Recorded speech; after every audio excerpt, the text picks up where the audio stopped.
urria aritu, opala zala kemana-mana. Asmatic Lion Sound Sistema da Fermin Muguruzaren azken diskoa, Talka Records diskoetxearekin ateratako hirugarrena.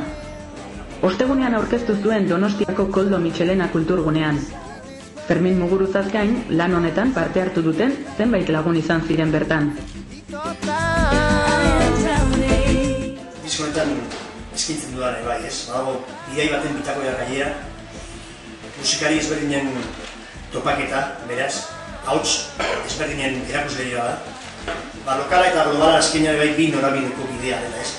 Eta orduan niretzako aspaldina esan banuen, nire burua jotzen banuen afro-euskalduna bezala ere bai, auzoan hori ikusten dela, ez? Jende gehiago beste tokietatik urbiltzenak dela, gero ongi etorriak dira, beti, eta horretaz arro sentitzea eta kanpoan ikusten ari zarena konpartitzea berdago jendearekin da nik egin dezakedan, jaso dezakedan gauzarik handiena, ez.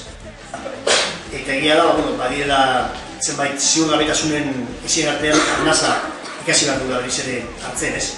Eta horregatik, disko honetan, haizun ere, proiektua hasi badun milaka kantorekin horrekin bukatzen dut, ez. Ez edalako inoiz egon den hemen gizartearen inguruan mugindurik politenetako bat eta zabalena ere bai, ez.